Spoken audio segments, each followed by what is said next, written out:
Pour le groupe Union centriste et pour 6 minutes, chers collègues.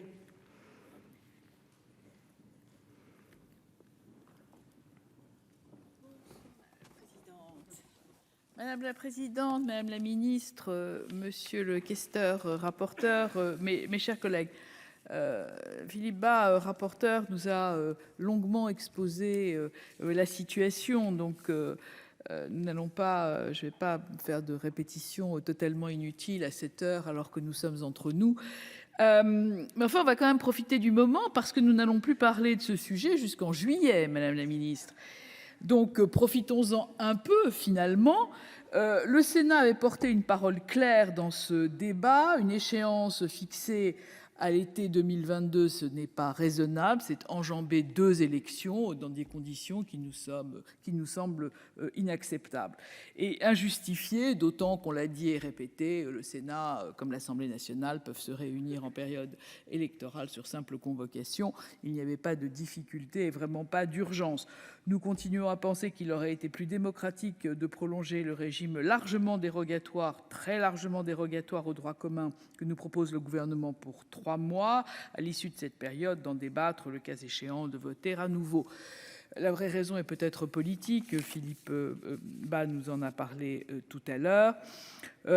Finalement, le pass sanitaire, le Sénat proposait un horizon de sortie en s'appuyant sur le taux de vaccination par département. Le gouvernement n'a rien voulu entendre, même si à titre personnel sur cette départementalisation, j'étais quand même un peu réservée compte tenu du fait que finalement c'est un peu compliqué de passer d'un département à l'autre, etc. Enfin, il y avait de toute façon bon, moi j'étais déjà réservée lors du vote, mais il y avait quand même des tentatives et des propositions.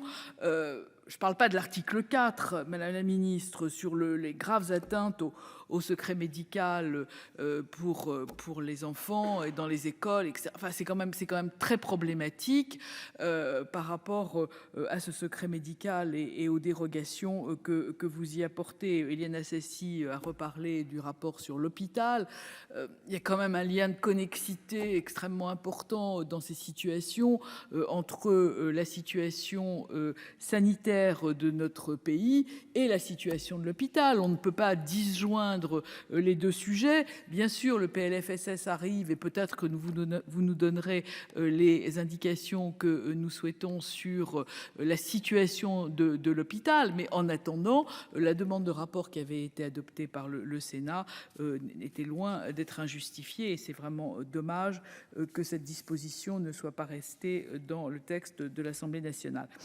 Et puis, toutes les donc raisons d'un dialogue constructif n'ont pas été évidemment réunies. Nous soutiendrons donc la motion, la question préalable qui sera proposée par notre commission des lois. Et pendant les minutes qui me restent, madame la ministre, je voudrais vous dire que j'attends quand même avec gourmandise la décision éventuelle du Conseil constitutionnel sur l'amendement du rapporteur de la commission à l'Assemblée nationale et son amendement 90 rétablissant une habilitation à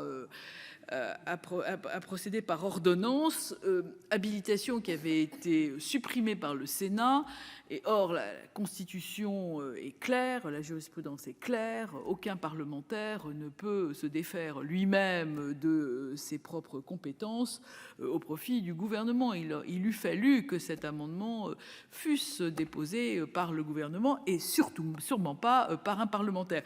Donc, je ne sais pas s'il y aura un recours, mais en tous les cas, à mon avis, cette habilitation à légiférer par ordonnance déposée par un amendement fût-il du rapporteur me semble quand même voué à un échec cuisant. En attendant cette décision du Conseil constitutionnel qui ne manquera pas d'attirer notre attention, je réitère le fait que l'ensemble du groupe de l'Union centriste votera évidemment la motion proposée. Je vous remercie de votre attention. Merci. La parole est à monsieur